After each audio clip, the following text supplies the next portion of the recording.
Hello and welcome back to another Understand Your Buyer video. In this video, we're looking at the concept of unspoken motivation.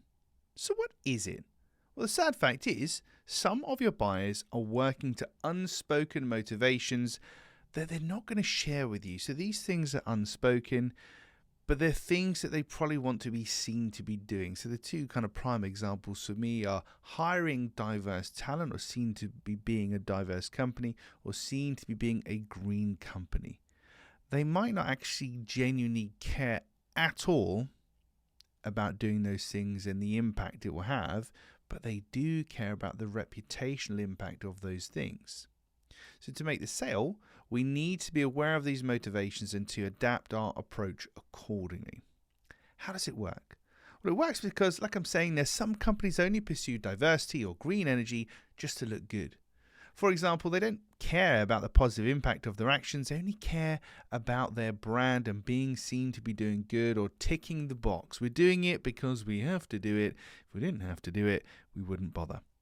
When you sense an individual or a company is doing something just to tick a box, then they're not going to be as receptive to your messaging, and we need to adapt our approach. So if you're going and talking about the green energy, this, the impact of that, and the diversity of this, and the person you're talking to is thinking, yeah, don't really care, just want to tick the box, and I want it to be as easy and as cheap as possible, then your message isn't going to connect with them and it's not going to land, and we need to adapt. So how can you use it? Well, remembering the notion that buyers want details and non-buyers want space, imagine I'm talking with a client about hiring diverse talent for their company.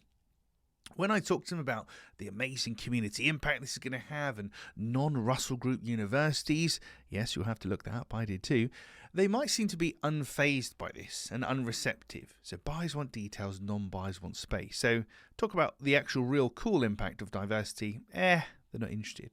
Then I talk about the PR and the marketing side of things, and they come alive and they want all of the details and they're super interested. This is how we can tell there's an unspoken motivation there. They're not doing the thing for what we think they should be doing it for. They're doing it because it's just going to make them look good ultimately. And really, with unspoken motivation, it's actually really about how the person or how the company looks. It's their own interest.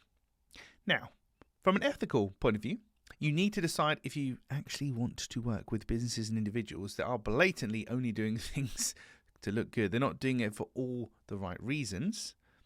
But you have to remember that, in this issue, for example, with diversity, even if they're doing it because they just want to look good, the net result is we'll still hire diverse talent and there'll still be some kind of a good impact. So all is not lost.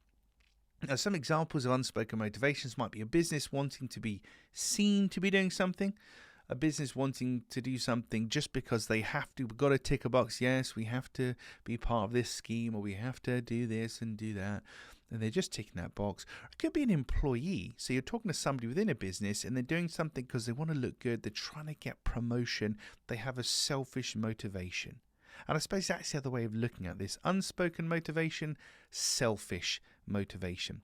If you sense that the business or the person is doing things for selfish reasons that they're not actually talking to you about, obviously we all act in our own self-interest, but if they're not sharing it with you and it's unspoken, that's where we need to be mindful that in the interest of diversity, if I really go on talking about how cool diversity is, it's just not going to land because they don't care.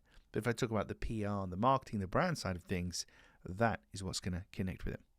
So that's unspoken motivation. Your buyer sometimes makes decisions based on the things they should be doing or want to be seen to be doing. Well, that's it for another Understand Your Buyer video. And if you like this kind of stuff, then you'll definitely like the book, which you can buy at understandyourbuyer.com.